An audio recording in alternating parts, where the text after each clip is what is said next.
말씀 보시겠습니다. 우리가 함께 은혜 나눌 하나님 말씀은 출애굽기 12장 37절에서 51절까지 말씀입니다. 우리가 함께 은혜 나눌 말씀은 출애굽기 12장 37절에서 51절까지 말씀. 다 찾으셨으면 우리 함께 한 목소리로 합독합니다. 시작.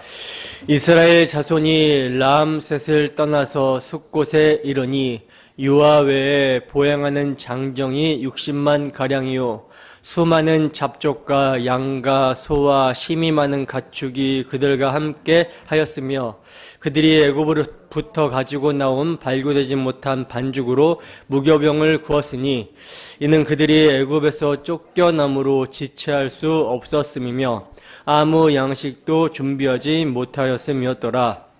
이스라엘 자손이 애굽에 거주한 지 430년이라 430년이 끝나는 그날에 여호와의 군대가 다 애굽 땅에서 나왔은즉 이 밤은 그들을 애굽 땅에서 인도하여 내심으로 말미암아 여호와 앞에 지킬 것이니 이는 여호와의 밤이라. 이스라엘 자손이 다 대대로 지킬 것이니라. 여호와께서 모세와 아론에게 이르시되 유월절 규례는 이러하니라. 이방 사람은 먹지 못할 것이나 각 사람이 돈으로 산 종은 할례를 받은 후에 먹을 것이며 거류인과 타국 품꾼은 먹지 못하리라.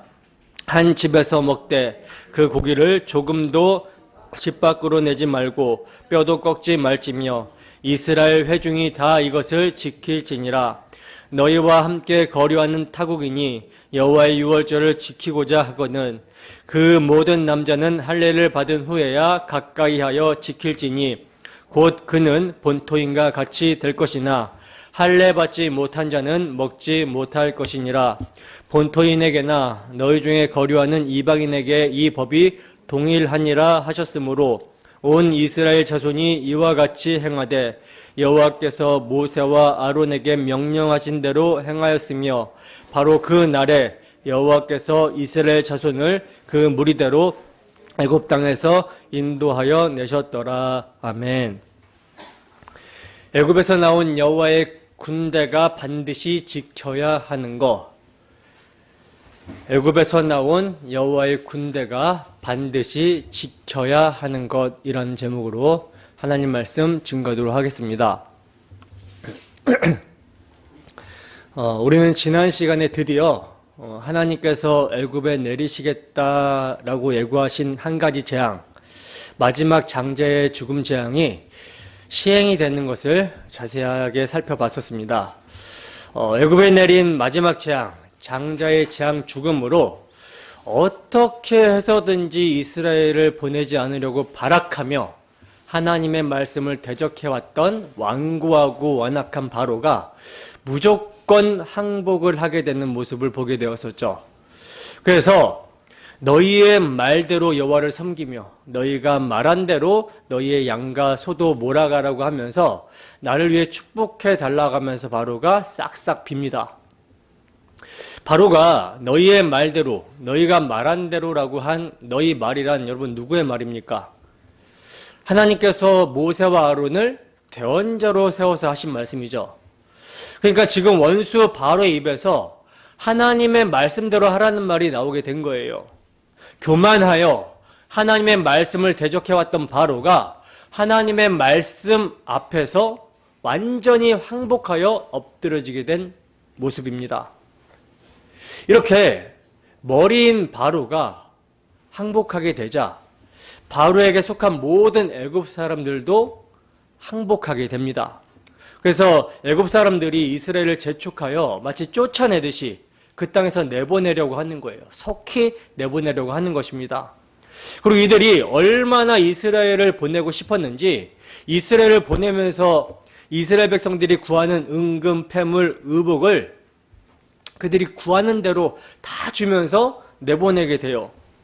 그러니까 이스라엘 백성들은 전리품까지 챙겨서 나오게 된 것입니다. 그리고 애굽 사람들이요 얼마나 이스라엘 백성들에게 나가달라고 사정하며 재촉했는지 이스라엘이 발교되지 못한 반죽 담은 그릇을 옷에 싸서 어깨에 맸다라고 말씀을 합니다. 이것은 하나님의 백성이 애굽에서 나올 때 모든 누룩이 상징하는 죄를 애굽에다 두고 급하게 나왔다라는 의미라고 말씀을 드렸었죠.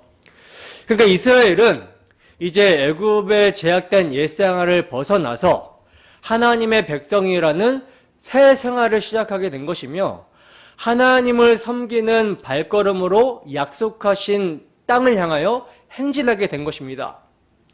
이를 가능하게 한 것이 무엇입니까? 바로 유월절 어린 양의 피였다는 거예요.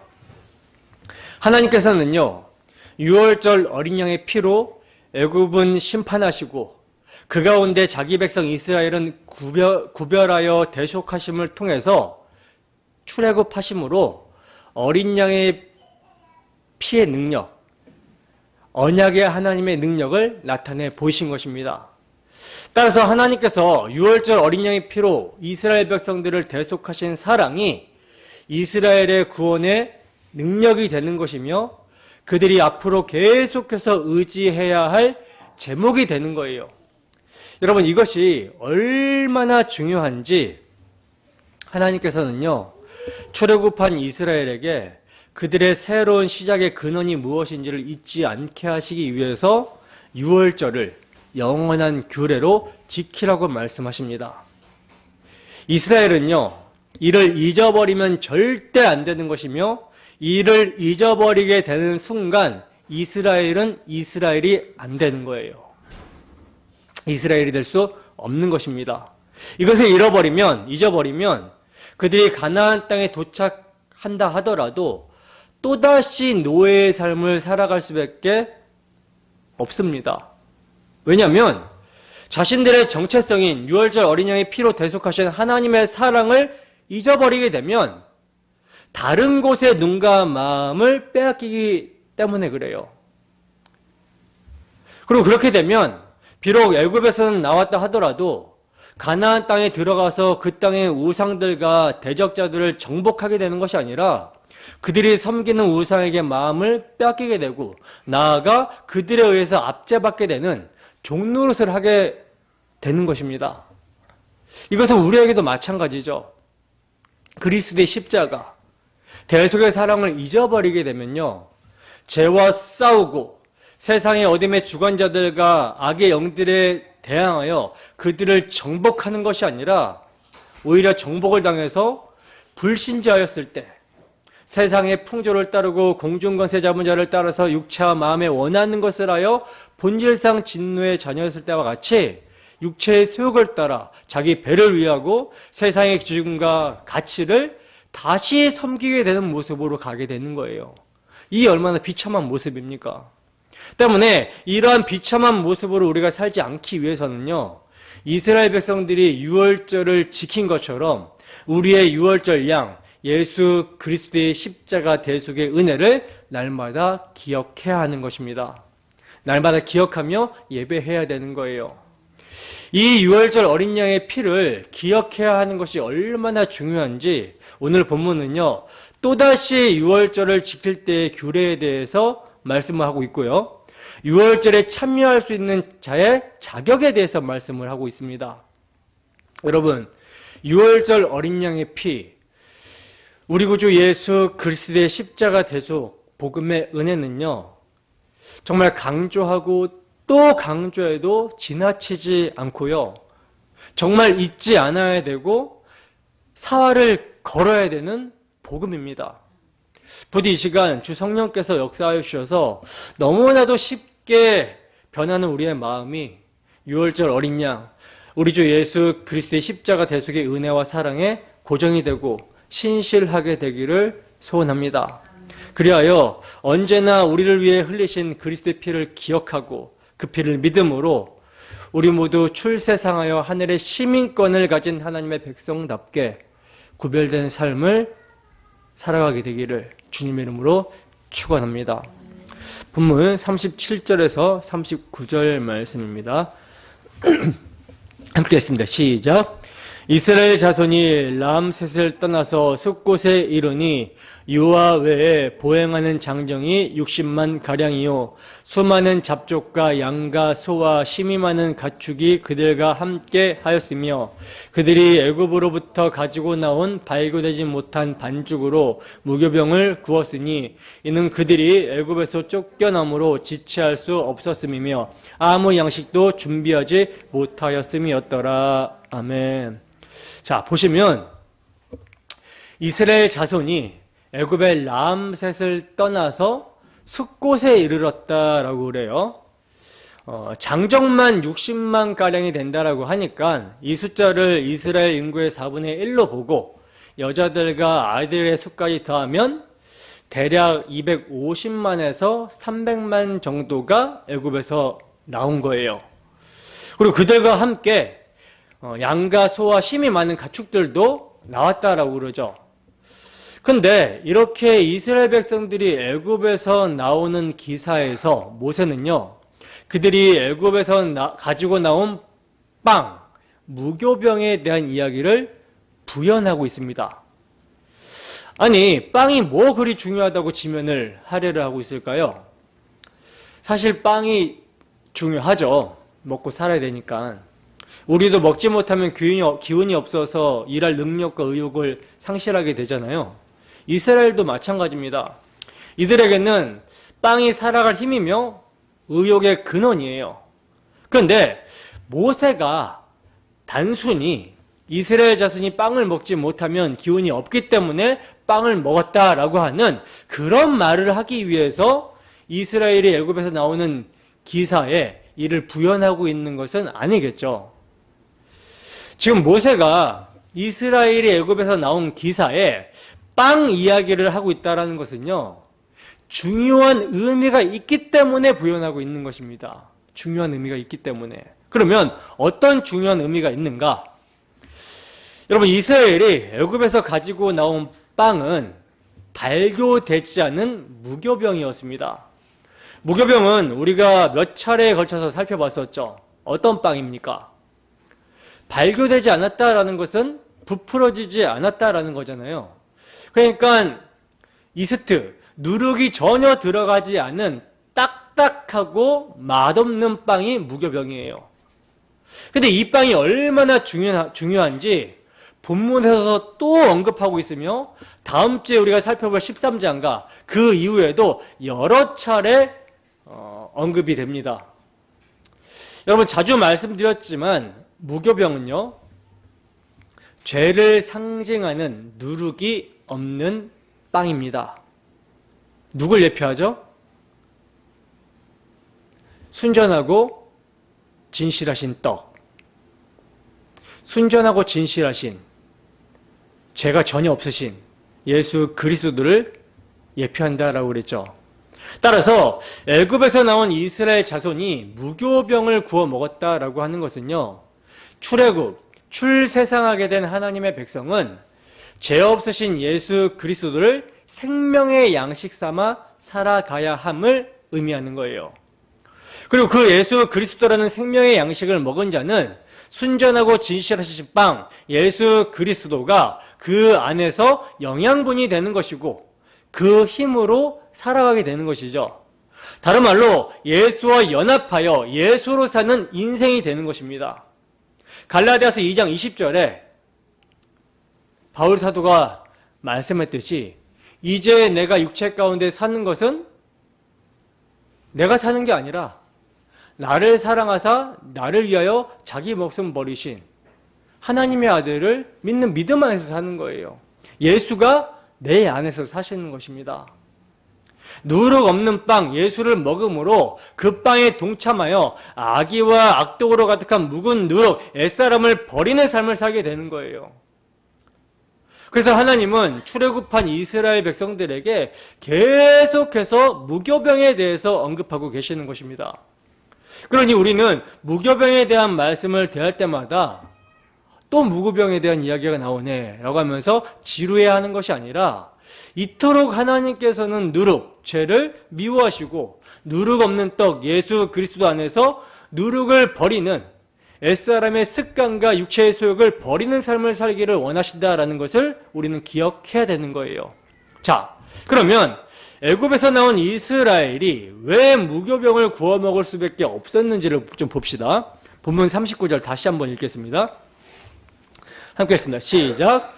그들이 애굽으로부터 가지고 나온 발교되지 못한 반죽으로 무교병을 구웠으니 이는 그들이 애굽에서 쫓겨남으로 지체할 수 없었음이며 아무 양식도 준비하지 못하였음이었더라. 아멘. 자, 보세요. 이스라엘이 애굽에서 나올 때 그들이 무교병을 가지고 나와서 먹을 수밖에 없었던 이유를 말씀하고 있는데 그 이유가 뭡니까? 애굽에서 쫓겨났기 때문에, 지체할 수 없었기 때문이라고 말씀합니다. 이 말은요, 예수 그리스도를 생명의 양식 삼은 자들은 하나같이 다 세상으로부터 쫓겨남을 받은 자들이라는 말이에요. 이는 세상과 원수가 되었다라는 것을 의미합니다. 그러니 세상에서 죄가 부풀리게 할 때까지 기다릴 수 없었던 거라는 것이죠. 왜냐하면 이미 죄에 대해서 죽었기 때문이라는 거예요. 그러면 이스라엘 백성들이 언제 죄에 대해서 죽었습니까? 언제 죄에 대해서 죽었죠? 유월절에 어린 양의 피, 어린 양의 죽음 안에서 함께 죽은 거예요. 그러니 추방당하듯이 급하게 나오게 되는 것입니다. 신약의 바울 사도는요, 출애굽 때 이스라엘이 발교될 시간도 없이 급하게 무교병을 가지고 나오게 된 것을 기억하며 말하기를 죄에 대하여 죽은 우리가 어찌 그 가운데 살리요? 라고 말을 했습니다.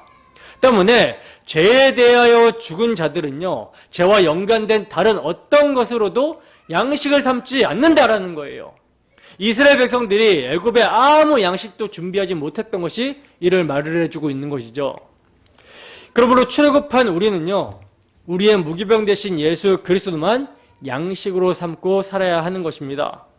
그런데 여러분, 우리가 오직 예수 그리스도만을 양식 삼고 살아간다라고 했는데 그 양식을 먹는다라는 것이 구체적으로 무엇을 의미할까요? 뭘 의미할까요? 우리가 예수 그리스도만을 우리의 양식 삼겠다라고 고백을 하는데 그 양식을 먹는다라는 것, 이것이 구체적으로 뭘 의미하는가? 죄를 안 짓는 것을 의미하는 것입니까? 아니죠. 그것은 양식을 먹은 결과로 나타나는 모습일 뿐이라는 거예요. 그러면 양식을 먹는 건 무엇을 뜻하는 것인가? 여러분, 우리의 성찬식을 떠올려 보세요. 빵과 포도주를 먹는 것으로 그칩니까? 아니면 그 의미를 되새깁니까? 그 의미를 되새기죠. 예수 그리스도께서 당신의 몸을 휘장 삼아 찢으시고 우리의 죄로 인해 흘리신 피의 의미를 되새깁니다. 되새기며 그리스도의 한 피를 받아 그리스도의 한 몸을 이루었다라는 것을 우리가 고백을 하잖아요. 이와 같이 이스라엘 백성들이요, 무교병을 먹을 때 무엇을 기념하는 것이 진짜 무교병을 먹는 것이 되냐면 유월절 어린 양의 피, 유월절을 기념하는 것이 진짜 무교병을 생명의 양식으로 먹는 거예요. 즉 무교병을 먹으면서 유월절 결속의 은혜로 나아가는 것입니다. 이처럼 무교병을 먹으며 살아가게 된 이스라엘을 가리켜서 뭐라고 성경이 이야기하고 있냐면 여호와의 군대다라고 이야기를 합니다. 본문 40절에서 42절 말씀입니다. 함께 했습니다. 시작. 이스라엘 자손이 애굽에 거주한 지 430년이라 430년이 끝나는 그날에 여호와의 군대가 다 애굽 땅에서 나왔은즉 이 밤은 그들을 애굽 땅에서 인도하여 내심으로 말미암아 여호와 앞에 지킬 것이니 이는 여호와의 밤이라 이스라엘 자손이 다 대대로 지킬 것이니라. 아멘. 자, 보시면 이스라엘이 애굽에 거주한 지 430년인데 그 430년이 끝나는 그날에 그들이 여호와의 군대로 다 애굽 땅에서 나왔다라고 그러죠. 여러분, 왜 애굽에서 나온 이스라엘 백성들을 여호와의 군대로 부르고 있는 것일까요? 군대는 전쟁을 위해 준비된 자들을 말하는 거잖아요. 근데 지금 애굽에서 나온 이스라엘을 여호와의 군대로 부르고 있다라는 것은 그들을 여호와의 전쟁을 위해 애굽에서 건지셨다라는 말이 되는 거예요. 그러면 여호와께서는 여호와의 군대로 부르신 이스라엘로 무슨 전쟁을 하시려고 그들을 애굽에서 건지신 것입니까? 그것은 죄와의 전쟁입니다. 죄와의 전쟁이에요. 죄와의 전쟁이라고 하면 이제 많은 사람들이 도덕 윤리적인 죄를 물리치는 전쟁이라고 생각을 하시는데 아닙니다. 이는 단지 도덕 윤리적인 죄를 물리치려고 하는 것이 아니에요. 여러분, 이스라엘 군대가 싸우려고 나아가는 곳이 어디입니까? 어디예요? 가나안 땅을 향하여, 약속의 땅을 향하여 나아갑니다. 물론 가나안 족속들 중에는요, 윤리 도덕적으로 타락한 자들이 많았을 거예요. 그러나 여호와의 전쟁이 윤리 도덕적인 죄를 무찌르는 전쟁이라고 한다면 그들의 죄를 이스라엘 백성들이 공격할 만한 자격이 됩니까? 자격이 못 된다라는 것은 여러분들이 너무나도 잘 알고 계시죠? 이스라엘 백성들은요, 광야에서 하나님을 얼마나 많이 대적하며 부인했는지 몰라요. 더 나아가 바알 부올 사건만 봐도요, 얼마나 많은 사람이 성적으로 타락하게 되었습니까? 그러므로 이스라엘 군대를 통해 전쟁하려는 내용은 도덕 윤리적인 죄가 아닙니다. 도덕적이고 윤리적인 타락은 하나님을 떠난 인간이 스스로 하나님처럼 되어서 자신이 선과 악의 주체자, 결정자가 되었을 때 필연적으로 나타나게 되는 결과일 뿐이에요. 따라서 하나님은 이 문제들의 근원, 머리를 치시기를 원하시는 것입니다. 즉, 어린 양의 피가 없기 때문에 하나님과 화목하지 못하는 세상, 하나님을 반역하고 스스로 하나님처럼 되어서 선과 악의 주체자가 되어버린 불경건과 불의가 가득한 세상을 공격하기 위해서 어린 양의 피를 의지하고 나온 자들을 군대로 불러주신 거라는 거예요. 그러니 이스라엘이 가나안을 공격할 때 무엇을 공격하는 것입니까? 그들에게 어린 양의 피가 없다라는 것을 공격하는 것이죠. 이는 스스로 왕이 되어 심판자가 되어버린 자들에게 어린 양의 피로 애굽을 치시고 이스라엘을 대속하신 하나님이 심판주라는 것을 선포하는 것입니다. 그러니 항복하라는 것이죠. 그러므로 이때에 회개하고 이스라엘을 어린 양의 피로 구원하신 하나님 앞에 엎드려 항복하지 않게 되면 망하게 되는 거예요. 애굽이 그러했죠. 이스라엘의 조상들에게 메시아 언약을 세워주신 하나님이 심판주라는 사실을 모르고 내 아들, 내 장자, 내 언약 백성을 내놓으라는 하나님의 말씀을 대적해서 그 심판에 맞서려다가 어떻게 됩니까? 애굽을 대표하는 장자들이 싹 다 죽어나간 것입니다. 이처럼 이스라엘은 그들을 유월절 어린 양의 피로 구원하신 하나님이 모든 것의 주관자 되시는 하나님이라는 사실을 선포하는 전쟁을 하기 위해 여호와의 군대로 부르심을 입은 거라는 거예요. 이러한 여호와의 전쟁에 반응한 열매가 바로 기생 라합입니다. 여호수아서 2장 9절에서 12절 말씀입니다. 함께 했습니다. 시작. 말하되 여호와께서 이 땅을 너희에게 주신 줄을 내가 아노라. 우리가 너희를 심히 두려워하고 이 땅 주민들이 다 너희 앞에서 간담이 녹나니 이는 너희가 애굽에서 나올 때 여호와께서 너희 앞에서 홍해 물을 마르게 하신 일과 너희가 요단 저쪽에 있는 아모리 사람의 두 왕 시온과 옥에게 행한 일 곧 그들을 전멸시킨 일을 우리가 들었음이니라. 우리가 듣자 곧 마음이 녹았고 너희로 말미암아 사람이 정신을 잃었나니 너희의 하나님 여호와는 위로는 하늘에서도 아래로는 땅에서도 하나님이시니라.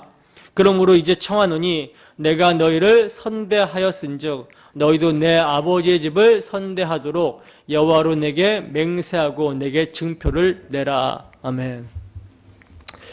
여러분, 당시 여리고 주민들은요, 여리고성 주민들은 이스라엘의 하나님이 어떤 분이신지 소문을 듣고 알았습니다. 애굽의 장자들을 치시고 이스라엘을 구원해 내신 일, 홍해를 마른 땅같이 만들어서 이스라엘을 건너게 하시고 이스라엘을 추격해오는 애굽의 군대를 수장시켜 버리신 일, 요단 저쪽에 있는 아모리 사람의 두 왕 시온과 옥에게 행한 일, 곧 그들을 전멸시킨 일을 그들이 소문으로 듣고 알고 있었다라는 거예요. 근데 이 일을 듣고 두려워하면서도요, 그들이 항복하며 엎드리지 않다가 어떻게 됩니까? 여리고성 주민들이 망하게 된 거예요. 그러나 기생 라합은 그 소문을 듣고 그 약속의 말씀을 듣고 믿음으로 여호와의 사자 정탐꾼을 영접하고 그들을 숨겨줍니다. 그리고 자신이 여호와의 사자를 선대하고 영접한 것 같이 내 아버지의 집을 선대해 달라고, 살려 달라고 하면서 증표를 달라고 그러죠. 정탐꾼이 그 증표로 무엇을 말해줍니까? 여호수아서 2장 18절에서 19절 말씀입니다. 함께 했습니다. 시작.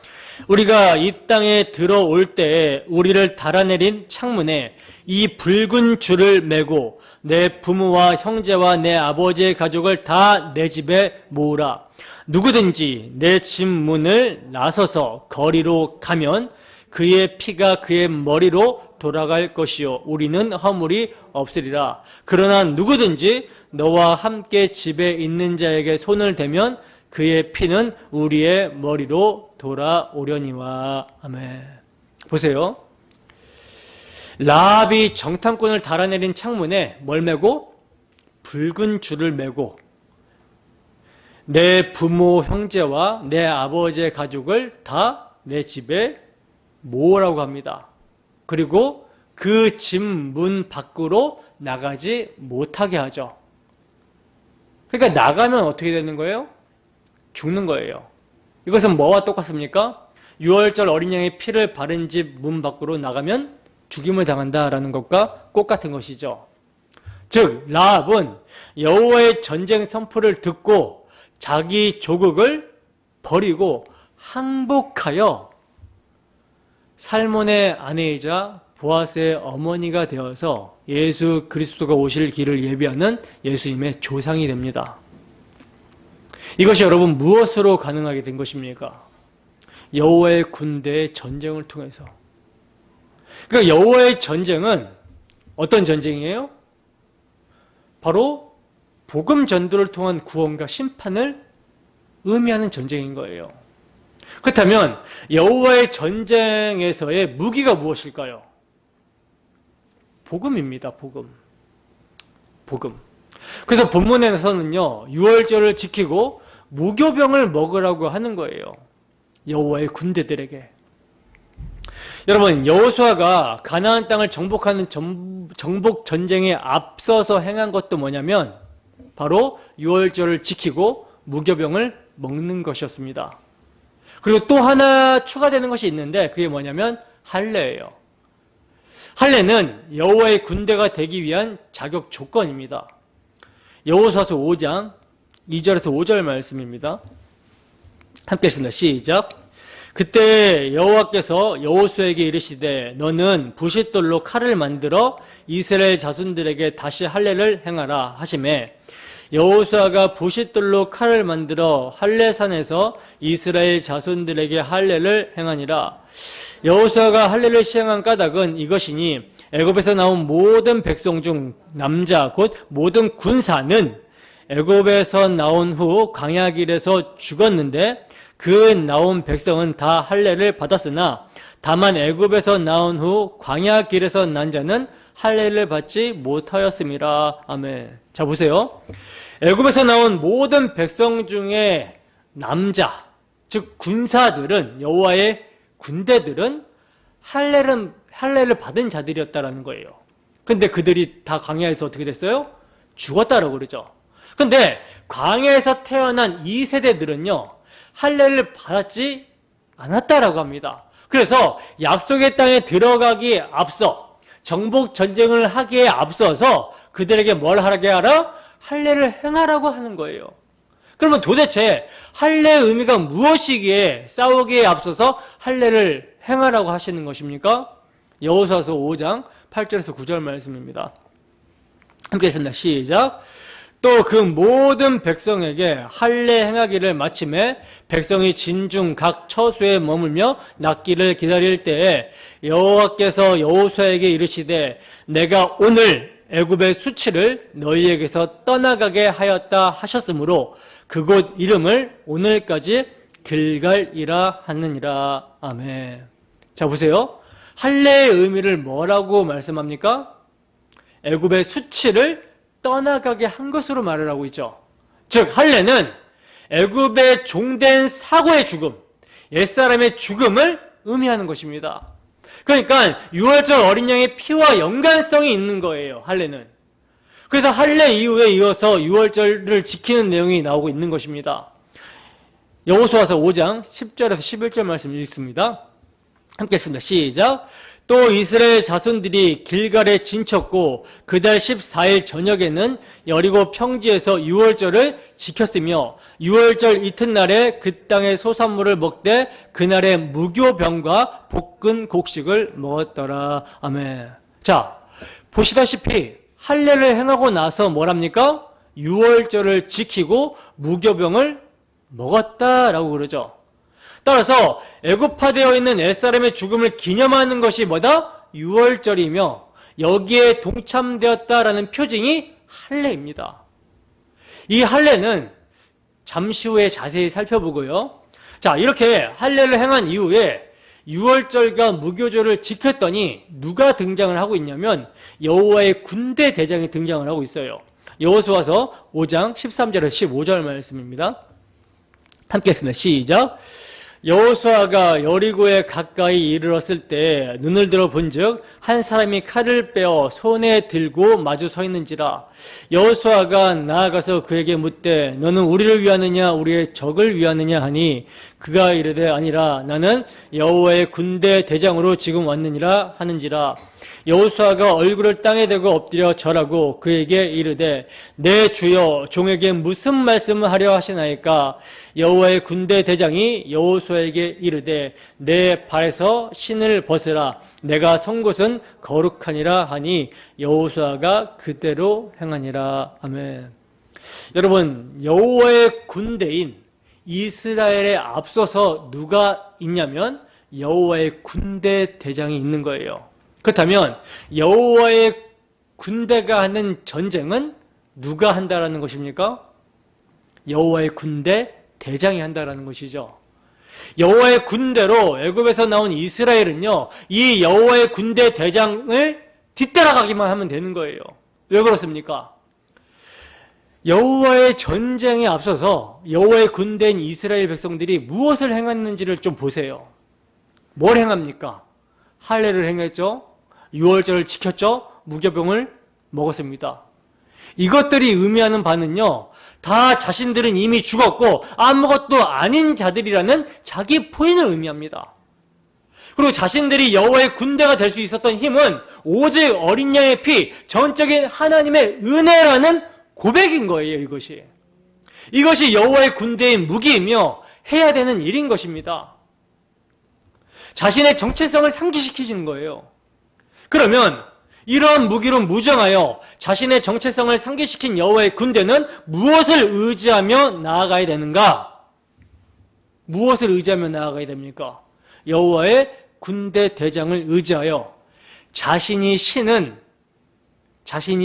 신을 벗고 나아가야 되는 거예요.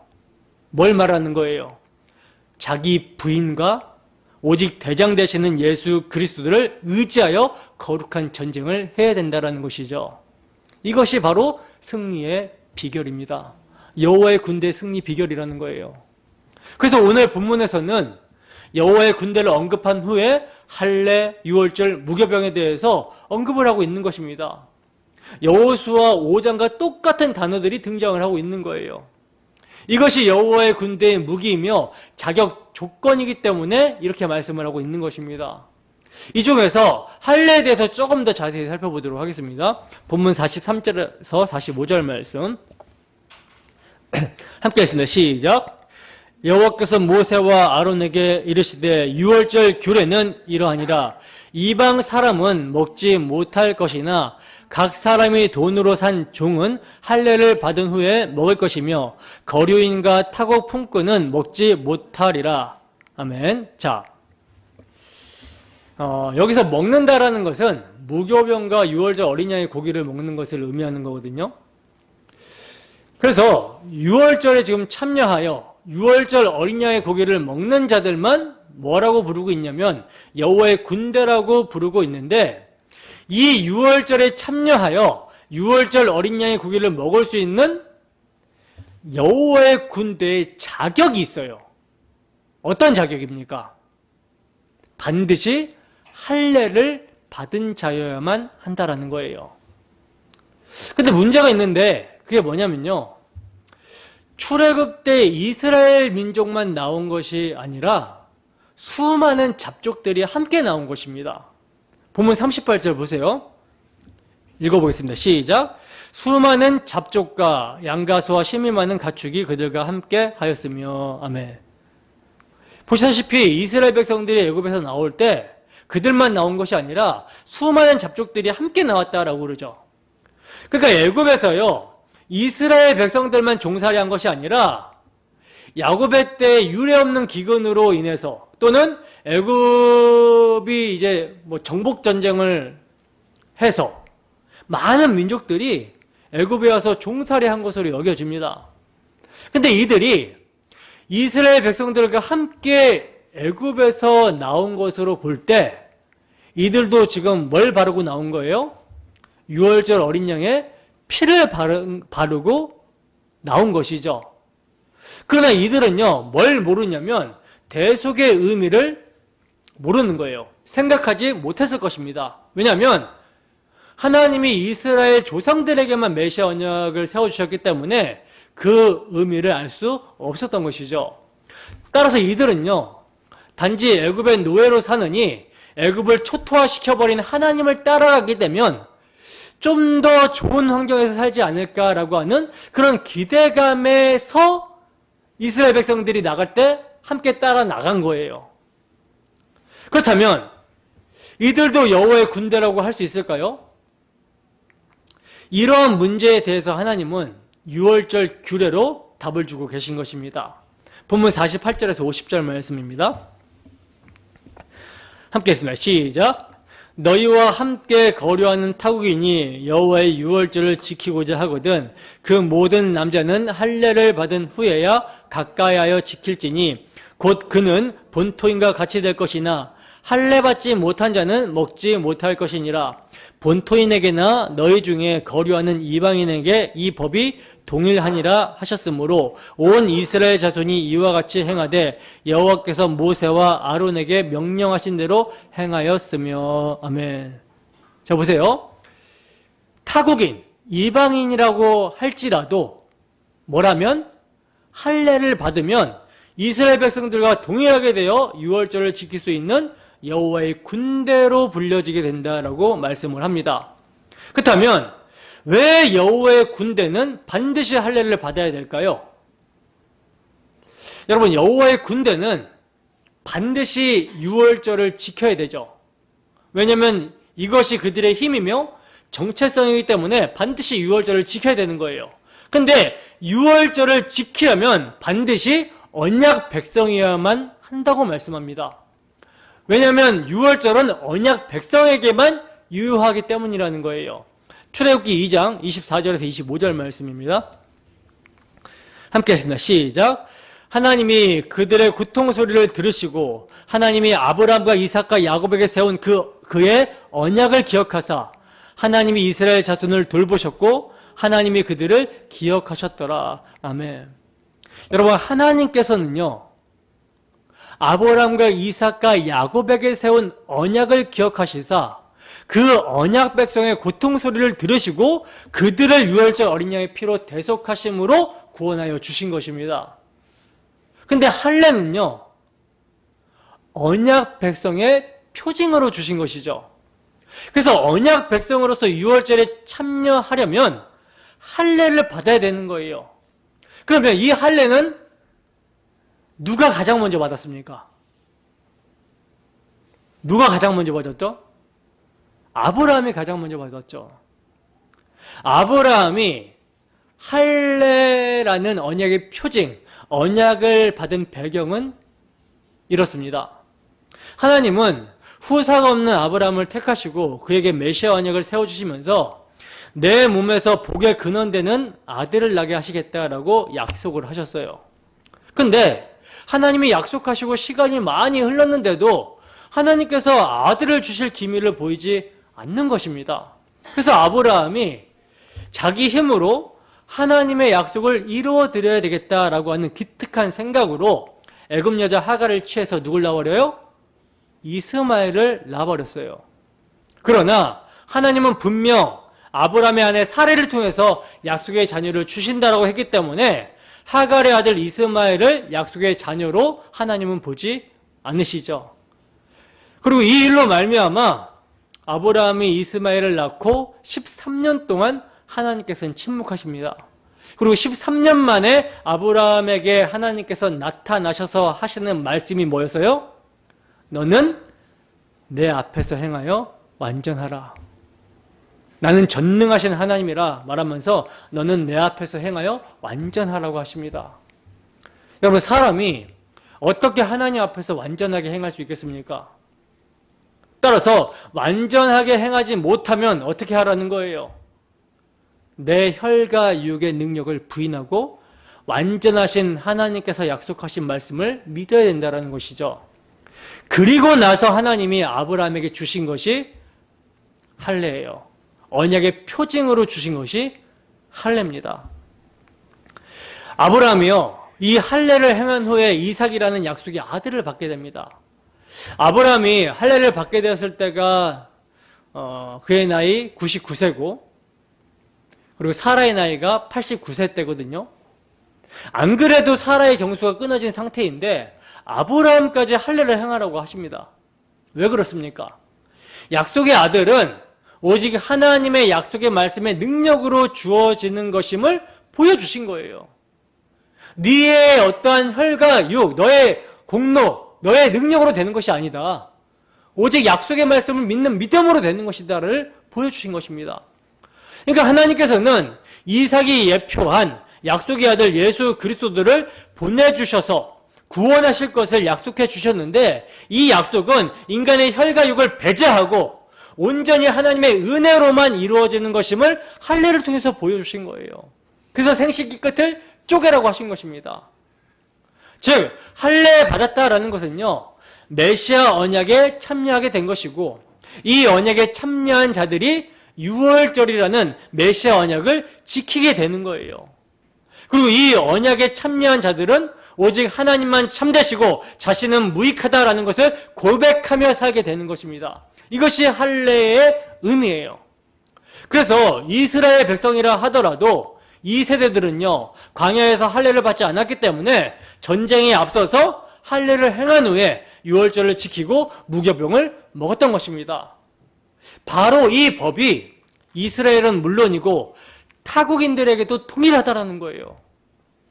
그러므로 이처럼 할례를 받은 여호와의 군대는요, 인간의 혈통과 가치관, 애굽의 방식을 모두 버리고 출애굽한 자들이라는 의미를 갖게 됩니다. 그런데요, 시간이 흘러 광야에서 어려운 일이 생기게 되자 어떤 일이 일어나게 됩니까? 잡족들이 애굽의 방식과 가치관을 그리워하면서 애굽으로 돌아가자라고 하면서 이스라엘 백성들을 선동하는 모습을 보이게 되죠. 민수기 11장 4절에서 6절 말씀입니다. 함께 했습니다. 시작. 그들 중에 섞여 사는 다른 인종들이 탐욕을 품음에 이스라엘 자손도 다시 울며 이르되 누가 우리에게 고기를 주어 먹게 하랴? 우리가 애굽에 있을 때에는 값없이 생선과 오이와 참외와 부추와 파와 마늘들을 먹은 것이 생각나거든. 이제는 우리의 기력이 다하여 이 만나 외에는 보이는 것이 아무것도 없도다 하니. 아멘. 보세요. 이스라엘 중에 섞여 사는 다른 인종, 잡족들이죠. 이 잡족들이 탐욕을 품고 선동을 하는 거예요. 그래서 이스라엘 백성들로 하여금 불평하게 만들어버리죠. 그들의 눈에는 하나님의 은혜, 예수 그리스도를 예표하는 만나가 하찮게 보인 것입니다. 여러분, 그 잡족들이 할례를 받지 않았습니까? 받았습니다. 50절을 보시면 온 이스라엘 자손이 이와 같이 행하되 여호와께서 모세와 아론에게 명하신 대로 행하였으며 라고 말씀을 하고 있어요. 그러니까 할례를 받지 않았으면 함께 이스라엘 백성들과 행진하는 것 자체가 불가능했기 때문에 이들이 할례를 받았다라는 것이죠. 근데 어째서 그들이 다시 애굽으로 돌아가려고 했을까요? 그것은요, 그들이 마음의 할례를 행하지 않았기 때문입니다. 유월절 어린 양의 피도 형식적으로 발랐고 할례도 형식적으로 행했기 때문에 그런 거라는 거예요. 유월절 어린 양의 피와 할례의 의미를 알고 신앙 고백 가운데 행해져야 되는데, 그렇지 않고 단지 예수 믿고 교회 나오게 되면 뭔가 애굽에서보다, 세상에서보다 더 좋은 일이 자신에게 생기겠거니 하고 따라 나온 거예요. 그런 자들은 이내 애굽의 종살이로 돌아가게 되더라는 것입니다. 불평하고 원망하게 되더라는 거예요. 아직까지 애굽과 원수가 안 된 거라는 것이죠. 여러분, 신약시대에는 할례가 이제 세례로 대치가 되었습니다. 그러나 세례를 받는다고 해서 세상과 원수되는 것이 아니죠. 세례의 의미를 알고 받았을 때 세상과 원수가 되는 것입니다. 그러니까 진짜 할례는 메시아 언약을 믿고 유월절 어린 양의 피를 믿는 거잖아요. 마찬가지로 진짜 세례도 예수 그리스도께서 언약의 실체시며 유월절 어린 양으로서 나와 같은 죄인을 대속하기 위해 십자가에서 희생의 피를 흘리셨다라는 것을 믿는 게 세례예요. 그러니까 예수 그리스도를 믿는다라는 것은 세상에 대하여 죽었다라는 신앙 고백이며 선포가 되는 것입니다. 여러분, 이 믿음이 어디에서 나는 것입니까? 오직 하나님의 은혜로 그리스도께서 오신 것처럼 오직 하나님의 은혜로 그리스도를 믿게 되는 거예요. 그리스도를 믿음으로 그가 나를 위해서 희생하셨고 희생의 피를 흘리셨고 그 피로 말미암아 내가 그와 함께 십자가에 못 박혔다. 내 정과욕 탐심은 못 박혔다. 그리고 그가 살아나셨을 때 나도 함께 하나님에 대해서 산 자가 되었다. 이게 믿는 거예요. 오직 하나님의 은혜로 믿는 것입니다. 요한복음 1장 12절에서 13절 말씀입니다. 함께 했습니다. 시작. 영접하는 자, 곧 그 이름을 믿는 자들에게는 하나님의 자녀가 되는 권세를 주셨으니 이는 혈통으로나 육정으로나 사람의 뜻으로 나지 아니하고 오직 하나님께로부터 난 자들이니라. 아멘. 혈통으로나 육정으로나 사람의 뜻으로 나지 아니하고 하나님으로 나게 되는 자들, 이들이 바로 예수 그리스도의 대속의 죽음을 영접하는 거고 믿는 자들인 거예요. 하나님의 은혜로 참 할례, 참 세례를 받게 되는 것을 믿음이라고 합니다. 이러한 믿음을 갖게 된 자들의 눈에는 여러분 무엇이 보일까요? 무엇이 보이게 됩니까? 요한복음 1장 14절 말씀입니다. 함께 읽습니다. 시작. 말씀이 육신이 되어 우리 가운데 거하심에 우리가 그의 영광을 보니 아버지의 독생자의 영광이요 은혜와 진리가 충만하더라. 뭐가 보여요? 말씀이 육신이 되어 우리 가운데 거하시는 그분의 영광,